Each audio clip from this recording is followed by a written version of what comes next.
Hello everyone, this is Nick from Ink Club and Class Advisor. Today you will learn 3 tips that will help you to use this official GMAT guide as effective and efficient as possible. So if you don't have this one yet, I highly recommend you to get one. The current one would have a different color. The current one would say the official GMAT guide 2016 and have a black color. So you should go find it at Kinokuniya, and I think Sunan Jula should also have it. So let's get to the thing. Are you ready? The first tip that I would recommend to you is that you have to time yourself. Why?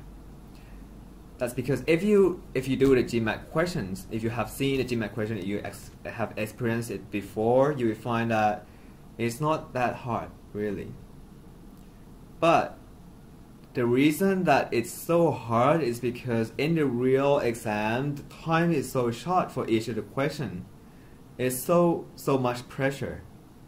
So in order for you to make the question in this practice exam as similar to the real exam as possible, is that you have to time it. And for example, in the quantitative section, they would normally, I think, have 37 questions with 75 minutes.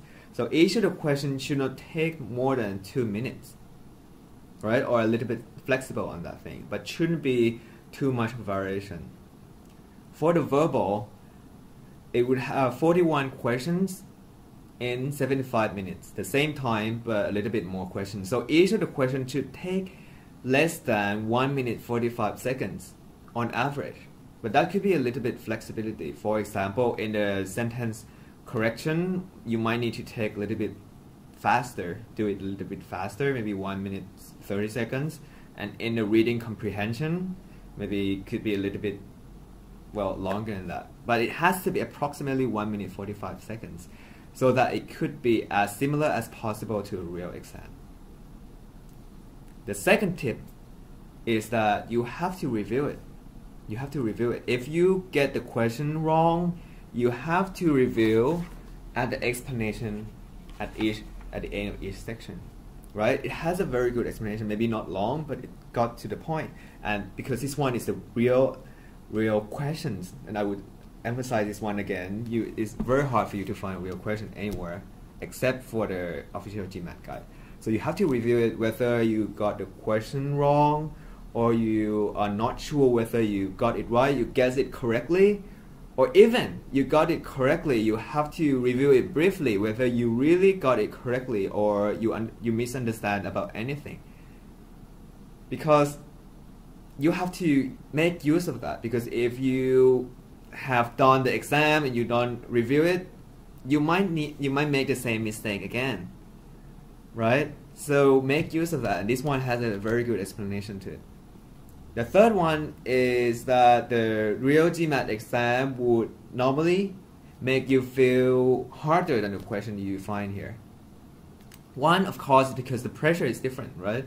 The real one, you have more pressure, more fatigue, and you might feel nervous on the real one more as well. But not only that.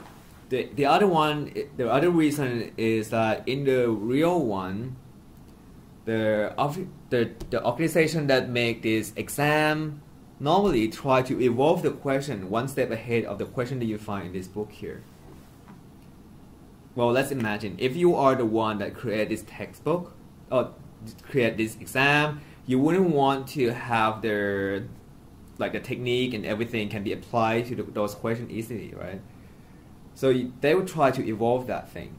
But in this GMAT official guide, it's from the questions before, it's from the previous exams. So that's where those techniques from whether it be the Manhattan GMAT, the Power Score, Baron or Princeton or anywhere are based on. So those techniques would be easier to apply to the question that you find in this book here. Easier than what you find in the real exam. So the third tip is that you have to expect for the real exam to be harder than this one. Okay? And if you want to well, if you find that the question here is not enough, I think they have, this one have 800, and I think the newer one should have approximately the same. You can go by the one that are dedicated for quantitative or the verbal. There'll be some overlapping, that many of the question or most of the question would be different, and it's worth it if you want to do more. I have the verbal book exam as well. Okay, so those are the 3 tips. Can you still remember? The first one is that you have to time yourself most on all the questions that you do on this practice book. The second one is that you have to review whether you got it wrong correctly or you guessed it right. You have to make sure that you won't make the same mistake again.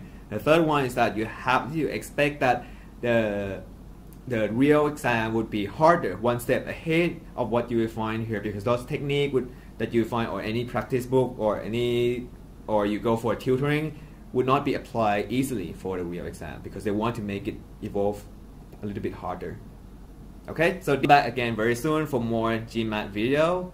Now I hope that these 3 tips can help you to get a higher GMAT score. So good luck and see you again soon. Bye bye.